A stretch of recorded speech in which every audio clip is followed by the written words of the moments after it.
Okay, you're listening to Radio On. This is our first show of the year with Mr. Renus and myself. Yeah, but nobody sees the new equipment because you're really getting so Just knew you were going to say that. You tend to talk about the equipment. Yeah, because I wanted to know, and you started recording already. We could have done this pre-show. What is this? This is a pre-show. What is it? They're kind of little beetles that I've stuck on you. Yeah, tiny recording beetles. Yeah, they but do their thing. This is really lovely. And our table is being cleaned now. A lovely Frau in Berlin. Very good. Yeah. Very good. So, how are you?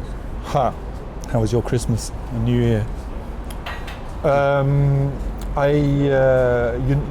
You know of my job. You know of my job. I've heard of your job. Yeah, you heard of my job. Is that the job we can talk about, or the job we can't? We can talk about this job. But not the 007 job. No. That's secret. Not anymore, it isn't. Oh, it is. Yeah, talk about secret agents. Because that's my cover-up. Hence the equipment. Agent. Hence the equipment talk as well. Yeah, secret equipment, stuff like that, miniaturized. We might as well talking over the phone to each other. Exactly. Yeah, but then we can. Over your phone. I can sense yourself. I can sense yourself. You're a man. Because we don't have a prepaid, nor have we got any. How do you call it? A subscription to a telephone company. So if we want to talk to each other over the phone, we have to connect to the phone and actually. Exactly. Yeah. Hard to imagine, but it's like that, folks. No, I tend to disappear from the calendar, or more vice versa. Talking about Christmas. That the calendar disappears from me. It's only a thing that is useful when you've got an appointment. So, a calendar. Yeah, to know what day it is. And also the time. Okay. Because I can imagine a landscape and a place on Earth where you don't do by days or hours, but you go by sun and places. Yeah. And the moon maybe, but the moon is already a calendar. Full moon today. In fact. Yeah, it's means of orientation, no? From where you go and where you are. But I don't like the thing that some things are directly connected to that calendar, like Christmas and New Year. Oh yeah, because you have to and the names of the months. Yeah. You'd rather change it then? Yeah. To what, like Renus Day? No, something that gives you more an impression of where you are.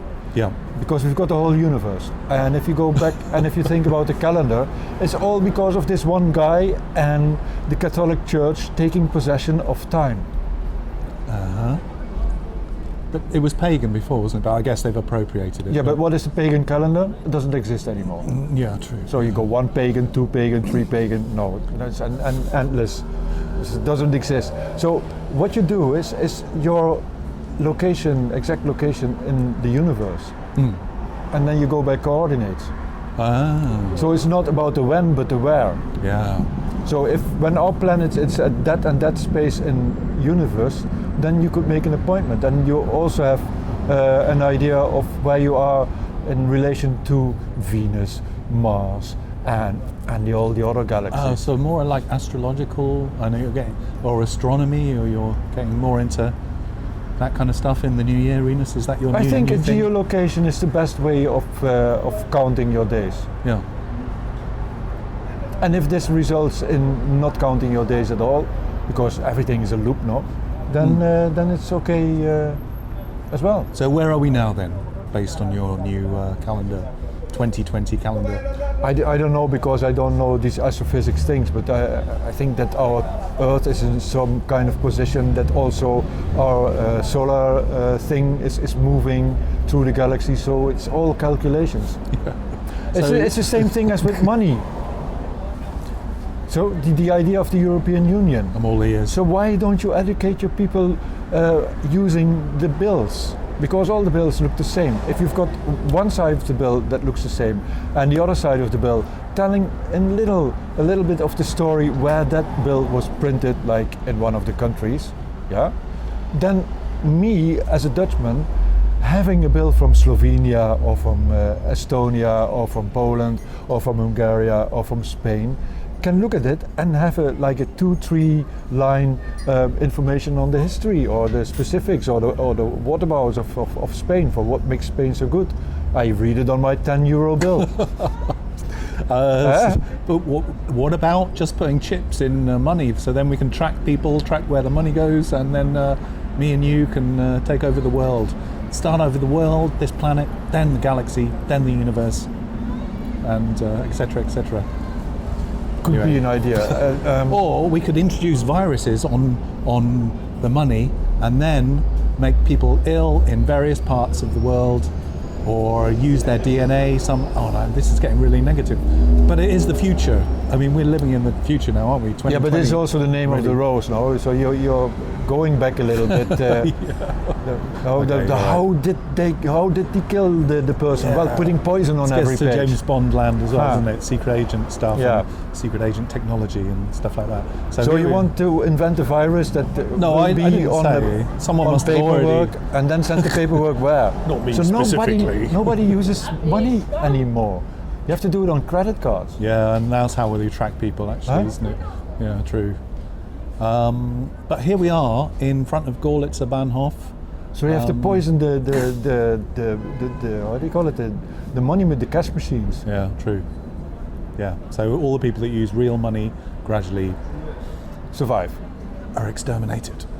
No, they survive because there's not too much money anyway. So it's a very democratic process. Yeah, I think we've hit on something here. Not from the point of view of actually doing it, but I think someone is already doing it. Yeah. So if you kill all the people who live by that credit card, you only keep the people who actually have money in their pocket, and that's just. So this will be drug dealers because you don't pay money with your credit, or do you? Really? We're here we are in Görlitzer Bahnhof. You can see all the drug dealers right in front of you. That's true. I think they're using paper money. I don't think they're using credit cards and things like that. Yeah, but this is the lowest level. The other they use apps. Yeah, so true. This is a low level. You prepay and then they deliver. Yeah. Oh, yeah. I'm sure that's being done already. Yeah. In fact, some of these vans that we see around us are probably marked, and they're doing all that sort of stuff. So immediately we've launched into conspiratorial stuff that's already happening in actual fact. Should we play some music now? I think we can hear them. We can hear the music of Görlitzer Bahnhof and this SO36 area, Kreuzberg. Yeah, nice. Now, which is mainly car traffic, low frequency car traffic stuff. Yeah. The music of cars. And this millipede, how do you call this this little animal that has 1,000 legs? Millipede. Or centipede, Centipede, yeah, they've got less legs in Anglophone countries. Millipede has 1,000,000 legs? No, 1,000. Oh, okay, yeah. So that's a species that lives in the French territory. So it's all Darwin, you know, and you have like a centipede. And this, in fact, the S-Bahn, the U-Bahn, is like a big centipede or millipede walking through Berlin on iron legs. Wow. Iron wheels. Yeah. Now I feel like I'm in America with the early steam trains going across. Suddenly I've got this image. Did you do any travelling during the holidays? Is it holiday for you? Holy days? No, like I said, my job, I asked specifically to do a ride on Christmas Day. I wanted to see who are the guests. I was not too much interested in seeing Berlin, but Berlin on Christmas Day, on the 25th of December, it's like a town that's under siege. There's no one. It's like quarantine. It's the pest. Nobody on the street is completely deserted. Yeah, it's very apocalyptic. I've experienced this many times. As in movies. Yeah. So there's no one there, but there are some tourists who want to do your tourist. Exactly, there were 12. 12? How biblical? Yeah. So you were kind of Christ, or, you know, and they were your apostles. Somehow. And I went into my water bike, you know. Just born, freshly born. Yeah. Yeah. So, who was Maid Marian? No, that's Robin Hood, isn't it? Sorry. Oh yeah. Did he have 12? Anyway. So, where did you go then? Christmas Day. I made my tour, and then I stayed at home. Oh yeah. But what was the tour? Where did you go? It's. Can you give any tricks away? Okay. Here's a little bit of promotion for the company I work for. Look it up. Jans. It's berlinonbike.de, where you find information in every language that you speak. And then you can book a tour like the highlights, which I did on Christmas. And I will show you all the highlights that Berlin has. The best of. You think of every period in history and I show it to you. If it's the wall or the Führer's bunker or the Holocaust monument, Brandenburger Tor, the Reichstag. I thought the Führer's bunker was under a playground, is that correct? The Führer's bunker is a series of bunkers, of course. Of course, yes. He must have had a summer bunker, winter bunker, spring bunker. Eva bunker. And the end bunker. Yeah, ambient bunker, dark ambient bunker, dark room. And dark room. Yeah. Hitler's dark room. And that could be a thing in Berlin. The garden bunker, but also the bunker where you had the maquette of Germania. No? Yeah. And if you think of it, you have to think of a territory bigger than half a football field. Whoa! So that's what you're looking at. It's like 60 by 40 meters. And half of it, you've got this DDR flats built on top of it. And the other half is indeed a parking lot and a children's playground. And there's nothing that you can see except for groups of people surrounding a guide who just stand there like little, how do you call it, little ants, cultures of millipedes, cultures of mushrooms that appear like whoosh, and then disappear after the next rain. Yes, that's what keeps Berlin going. The dealers and tourism. Yep. No Führer's bunker and you lose at least like 1 million people who visit Berlin. Yeah. Even though you can't go down there, can you? No. It's probably blown to pieces. A lot of it blown to pieces, imagine. The rest is being inhabited by probably dealers, I imagine. No, there's no access. No access. There's rubble and the water under the ground. Rubble bubble. Yeah. Double bubble. But when you first came to Berlin, I mean, we're talking about Christmas, because I remember spending time, we both used to live in this old former Stasi post factory Berlin in Schöneweide, and Christmas is there. I remember people went away and I'd be alone in this old factory for 2 weeks, and I would take myself out on Christmas Day to this Thai restaurant. I was the only one in the restaurant, the only customer, and I would eat my Thai Christmas dinner, I remember. Yeah, that's good. But there was no one out on the streets, there was no one around, you know, and that's that. Yeah, you were talking about Berlin being empty on Christmas Day. Yeah. But we used to live in factory Berlin, didn't we? Yeah.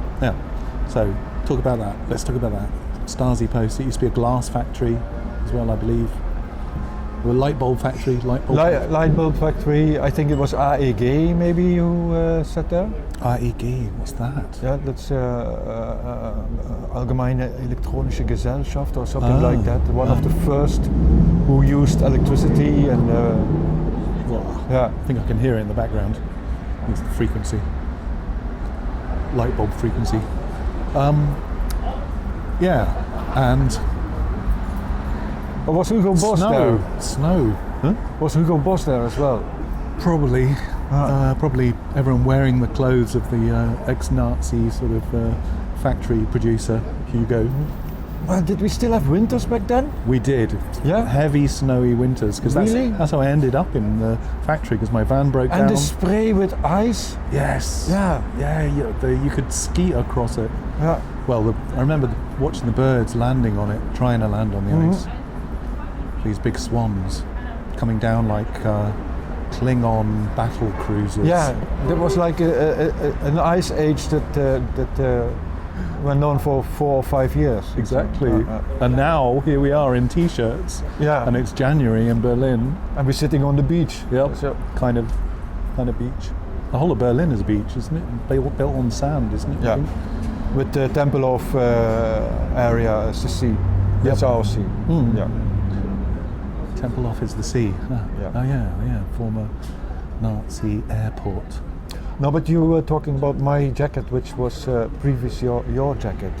Oh yeah. So the listener don't know this. No. But there's a life before this radio show. Yeah, we as well. share clothes here in Berlin. That's what people do. That's what you do. Yeah. In fact, the only thing that I bought on me is shoes. Oh, we can hear all the birds. And on the I can hear pants. birds. Where are they? In the sky. The birds, the rooks, the ravens. Must have said something when we were talking about clothes and sharing and stuff like that. Maybe the ravens want to tell us something. They share all their feathers or something. I don't know. So you got very, very dear and traumatic memories. When I look watching well, it's interesting, because this jacket for me brings up a lot of stuff from the past about someone I used to know, and I was saying, I remember forcing snow down her throat romantically in the former Russian monument, which is just in Treptow Park, which people can go and visit. I think you were saying that you went there in 2000. No, it was not 2000 because I had this... with 2,000 people? I had a 2,000 motels? I had a girlfriend who I did not have in 2000, so we must have visited this, I think 2002. It was it was the new year of 2002. Or maybe the new year of 2003, no idea, something like that. So that was the very, very, very, very first time that I came to Berlin, and one guy was guiding us around, and he also brought us to Treptow Park, to the Russian monument. That's the thing that you show people who visit Berlin. And we were walking there from the S-Bahnhof, so we had to go through the park, over the little footpaths, and it was all like because of the ice, and it was very cold. Yeah. It was very cold, and when it's very cold, you get a very beautiful sunset. Something's happened right in front of us. I don't know. No. So you get a very beautiful winter sunset in January, right? And I remember when I entered the park, all the sky behind the trees at the opposite side was completely red. So that was the amazing right ambience to visit the Soviet monument. I thought, whoa, they do it really well here. Yeah. I was a little bit disappointed by the size of the soldier. I thought the size of the soldier, the bronze statue. Statues. Right in the centre, because there's a number of statues, aren't there? No, the one when you go up the stairs. You have to walk up the stairs with the swastika under his feet and the child on his arm. Yeah.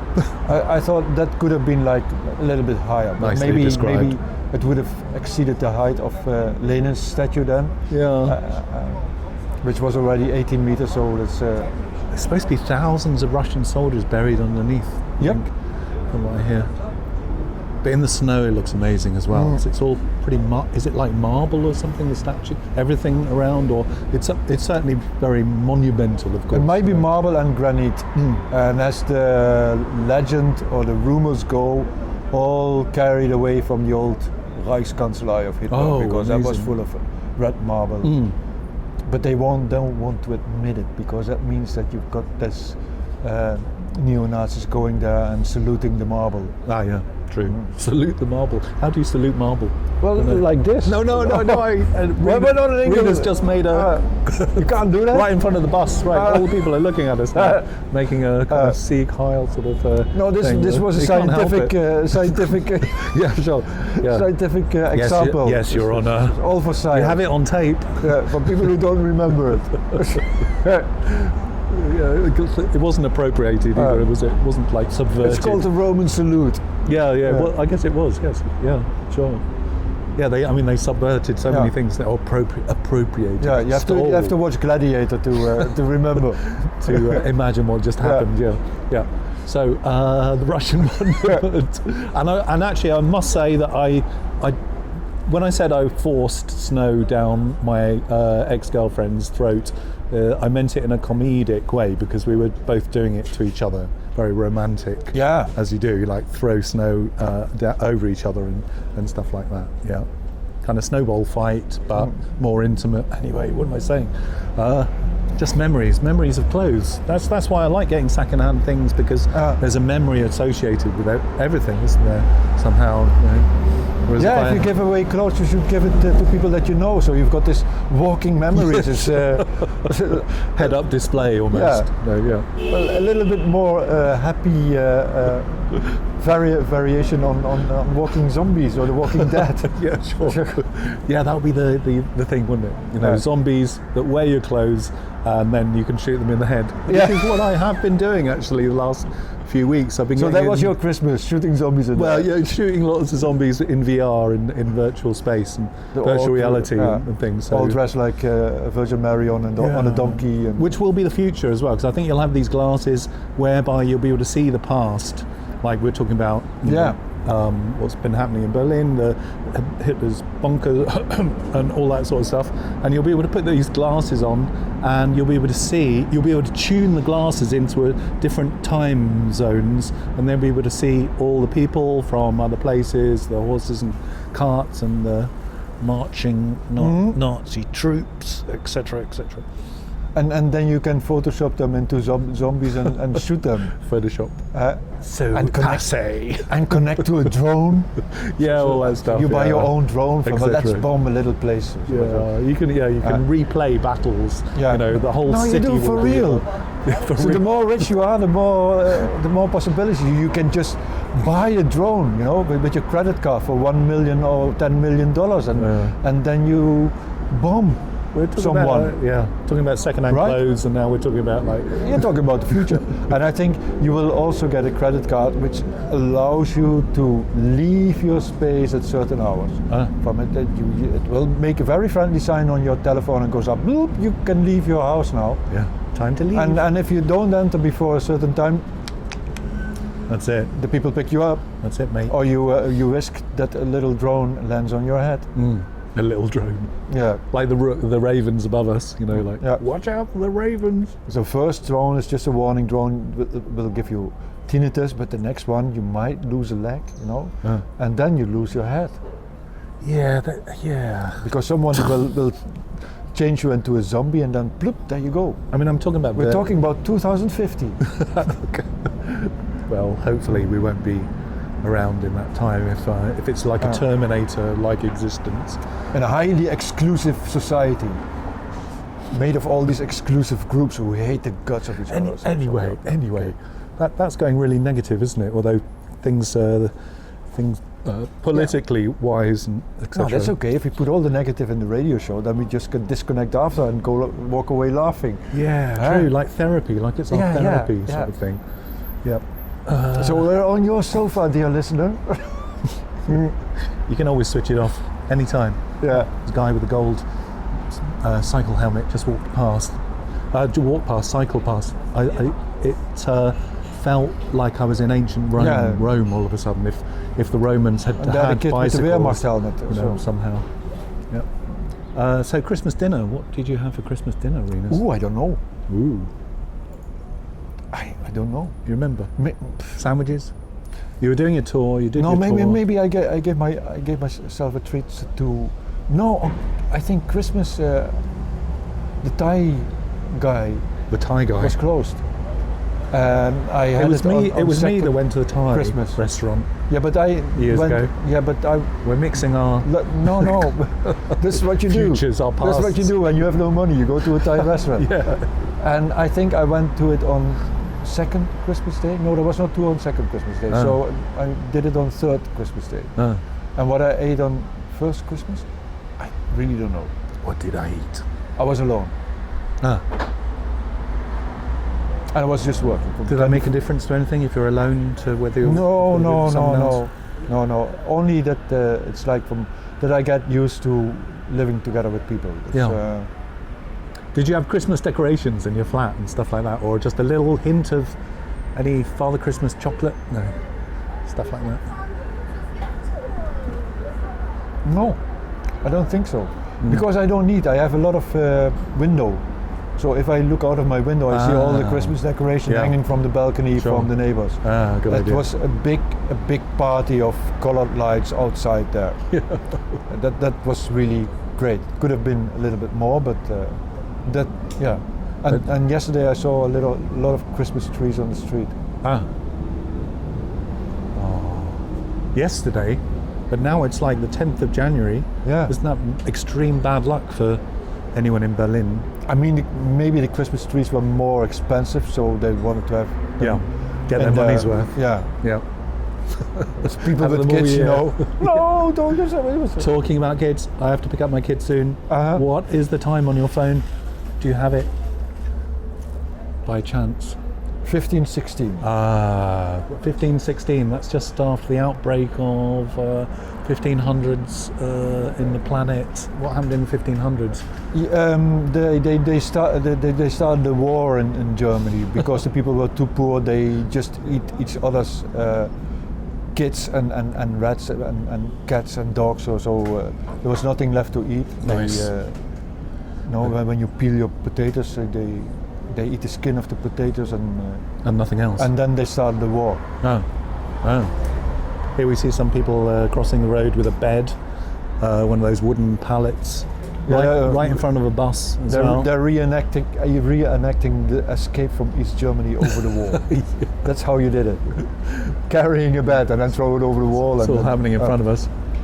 Yeah. Berlin is a great place for finding stuff on the streets. Talking about second-hand clothes, all the Flohmarkts and things, but you always find plenty of stuff. So if you are somebody who puts things on the streets or so, I need a printer for free. Need a printer? I saw one yesterday, but it was after the rain, so it's probably... People also keep them in their house until somebody picks them up. Yeah.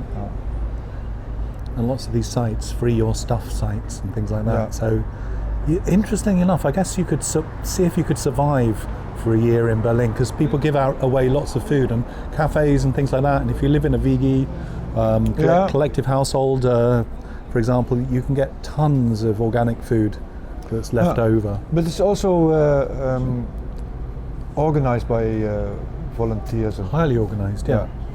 But you have to have an official sign that you're poor, otherwise you can't. Or living together with other people.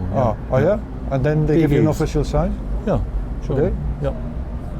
My friend gets so much bread, they have to put it in their fire. Oh no! That's true. I'm buying bread now. Where's your friend? Bread. He's just up the road. Not very far away. You can smell the bread. Just the closer you get to his house, you just smell burning bread. Burning bread. It's the smell of the future. So yeah, I was away. I was in the UK, and I'm going to rhyme. A lot of things happened over there. This way. Hey. You're going to stop the kingdom. The kingdom. Queendom. I think Boris bought. He gave money to Harry, and he will be King Boris. Well, there are these. That's people. the thing.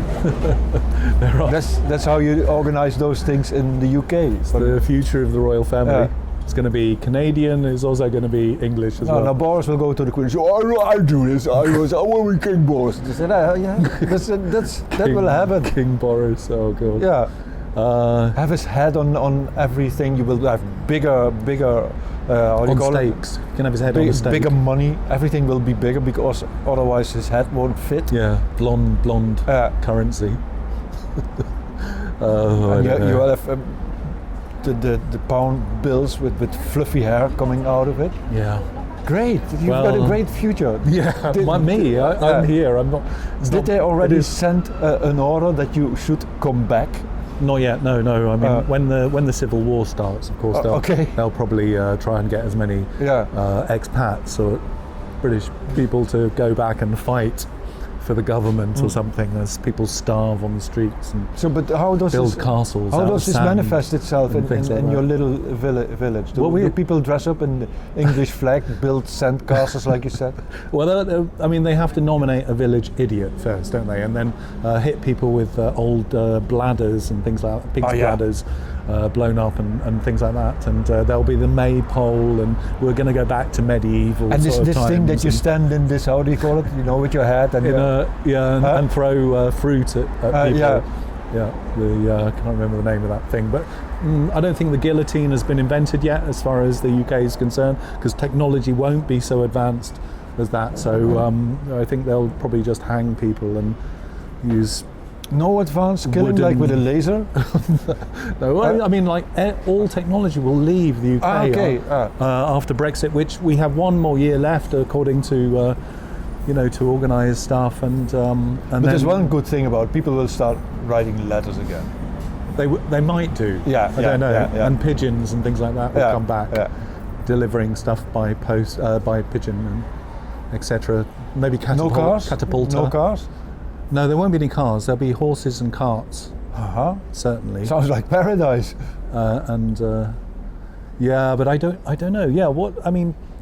Life will slow down for the English. I'm saying English people because, like, obviously Scotland, Ireland, Cornwall, and Wales will leave the UK. Also Cornwall won't be United Kingdom. Yeah, that was a separate part before, so they'll saw that part off. Really? That will just drift off towards America, or drift off towards France, or even Spain if they're lucky.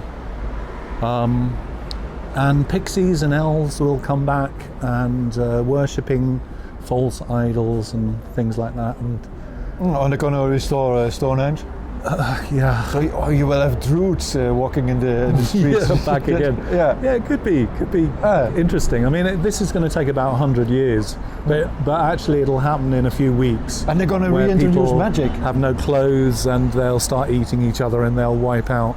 You know, the people that were intelligent enough to vote Remain, but they weren't able to leave the country, so they will be eaten first, dispersed of by the criminally insane. The period of transgression is always a little bit cruel and violent, but that's like editing, you know. It's like cleaning your house. It's just, you put boxes on the street and the corpses as well, and then it will be great. Maybe, I don't know. I don't want to be around to see any of this happening. I really do not. Really? But here we are, living in Berlin, and the weather is fine, and sand is all around us. Trains are still running, transportation, bicycles. Trees are already flowering. Exactly. First tulips burst their heads through the soil. I was thinking today that spring could come soon. Springtime for Berlin and Germany. No, I expect a downfall. I expect the downfall. Come February. Der Untergang. Come February, then. Is that a cat doing a poo right in front of us? That's symbolic. No, it's a little tiny dog that looks like a cat, and he's desperately trying to do. And that's doing a poo. That's what dogs do. Yes. Or maybe it's a cat in disguise. They poo around the trees. Yep. Poo. That's what Berlin is fertilised by. That's why it's so green, Berlin, probably. But I'm glad to be back. Yeah. Certainly. I love Berlin. You were away so a long much. time. It was too long. 2 weeks was too long, I think. Because New Year in Berlin is a big thing, isn't it? You know, Sylvester, huge explosions, talking about destroying everything as much as you can, rockets, etc. I've been here on New Year's Eve before, and it was iced pavements. There was snow, ice, compacted, and people were firing rockets down the Karl-Marx-Straße, and I couldn't even stand up to get away. I was like sliding all over the place, and literally rockets were being aimed at people, at pedestrians. Yeah, there's civil war. So wild. True. Whereas in England, people just watch London fireworks on television. And for our listeners who are interested in football, the local team has a new investor, and he's ready to. It's not you, is it? To put millions and millions and millions and millions into the club and what's the club called? Push it up into the pantheon of real football. Club Berlin. What's the name of the football team? Hertha BSC. Hertha. Hertha. Yeah. Oh, you learn and you live and you learn, don't you? That's not the one with skulls on, by the way. That's the one that I really like. That's St. Pauli. That's Hamburg. Yeah, they're in Hamburg. Yeah. But why doesn't Berlin have? I mean, every other person has skulls on their T-shirts here. Why does the football team not do that? Did Hamburg? I guess Hamburg did it first. Yeah, a little bit the pirate association. Yeah. So there's water nearby. But why can't Hertha have like zombies? Because they have Teddy. They've got teddies. Teddy. TD, what's that? That's a kind of €1 shop. Oh, really? That's funding the football team. Yeah. The €1 shop. That good? I didn't know that. That's so proletarian. That's amazing. Yeah. Whoa. So anything plastic that you want to buy or anything cheap, go to Teddy. Any shitty stuff from China. They're so cheap that they can't even give you a discount on a ticket. Yeah, sure. We should get. So you don't have like €1 football tickets then? No. Like doesn't say funded by. No, they've got just like the logo on the breast. Oh, really? Wow. Yeah. Amazing. Tattooed, probably. Interesting. You live in. Oh, well, I've said that. Yeah. You live.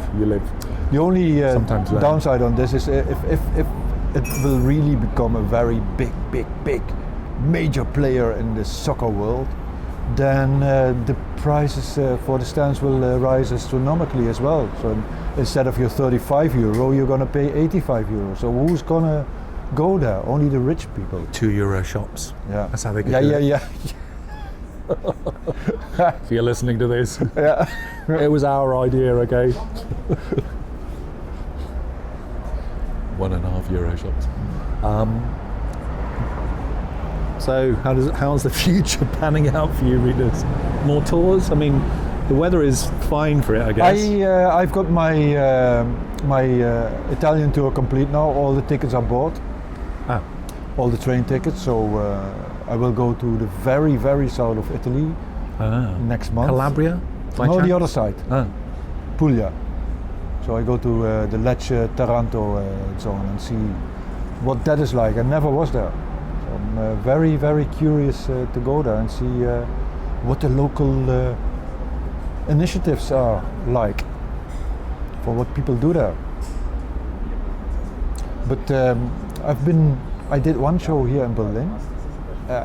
In fact, after a long time, 2 days ago. And yesterday I saw one. Oh yes, you said you did it with in Loophole. Yeah. Former Alter Puff in Berlin, which we used to run or collaborate somehow. It used to be inhabited by prostitutes. Is still inhabited by prostitutes, as far as artists are concerned. Artists being prostitutes. Or prostitutes. They'll do anything for a bit of cash. In fact, for nothing. In fact, they'll pay you to do it. No, there was a lot of audience and it was worthwhile playing with it. And that's in Neukölln, isn't it? Yeah. And I've seen a change here in Berlin. There's much more people coming.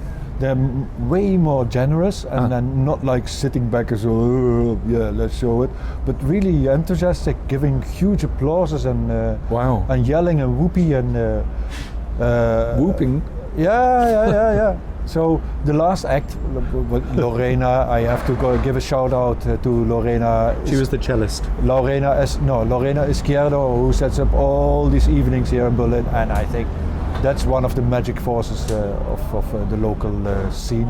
And she does like screaming and hopping around on books and things like that. And, screaming and hopping. And using squid oil to paint her face. And she was in a quartet. And people didn't stop applauding and yelling. That went on for almost like 10 minutes. And I thought, what's this, Berlin? You changed your face. Yeah. And that's very nice squid face. To witness. Yeah. But her evenings, check it out. They are really worthwhile going. Maybe better drugs. Yeah. And it was a cellist you were playing with. Yeah. And what was it? Traditional cello? No, of course not. But he's sawn-off cello. He's got a classical training, Aziz Lewandowski. So he knows how to play the cello, and he knows how to compose because he studied it. He also plays grand piano or any other keyboard. He brought a grand piano with him. If he How did he get through the door of Loophole? No, you have to go to Petersburg Art Space if you want to play grand piano, yes. or KM28. Oh yeah. They've got one. But he's that level of musician, so he knows how to do. But of course, it all goes like brum brum kri kri. It's yeah. It's the only thing that if in my situation, I only have to pay attention to my levels, to my volume, and to the space. So I shouldn't occupy space, and I shouldn't be too loud. Yeah. And that's the only thing that you do. So, and then the rest he does. And if you are not getting annoyed by what he does, then it's okay, no? And vice versa. And how it comes together, I don't know. That's for the audience. Indeed. Or if somebody makes a recording, then you know. But when you're playing, you don't know. Do you? Do you know what the other one is doing when you're playing? Isn't that part of the art of working with someone else? No. I like I said, you give space, and, and you don't overrule with volume, and that's it. Yeah. Communication. Do you have any secret sort of ways of communicating? No. Just being there. Yeah. And being ahead of it, there's so much going on with your own sounds. So. Indeed. Talking about our own sounds, here we are. Yep. Surrounded by sounds. And I mean, for him, it would be like playing there on the pedestrian crossing, and with all the sounds around him. And every car here would be a tape machine. Yeah, and I would be the surrounding sounds. That's it. Okay. On that note. Yep. We wish you a wonderful full moon evening, Friday full moon. Yeah. And shout out to all the dealers around here. Thank you for joining us in this program by Görlitzer Bahnhof. Thanks to Renus. Yeah. Thanks to you. Thanks to Christmas. Thanks to you. We didn't even discuss the royal family. We always do this. Yes. Well, another time, I'm sure. They'll be around for a few weeks. I think this is a great decision, King Boris. Yeah. I crown myself. Good night. Hey, good evening. Good morning. Nice. Okay. How was that for you? I think we should do this more often. Yeah, we can do it anywhere, preferably without loads of traffic. Yeah, that's what you hear. You hear in your headphone. But I think this is a great way of having a coffee. No, this is all perfect. Yeah, sure. The traffic in the background, ambient, sub-bass frequencies. Yeah. No, this works. It's like it's like being in your 3D. Glasses. Yeah, that's right. And a little bit floating on the at the same time. Yeah, and floating on the ambient traffic sound. Exactly. Because it gives the feeling that you're floating. It's not. Yeah. You're not in a highlighted. fixed mode. We're highlighted. Yeah. Like there's a spotlight on our voices somehow. And the way they are fading in, fading out, they're creating this way of movement to our voices, as if you're floating over the thing. Great. Yeah. Okay, pause.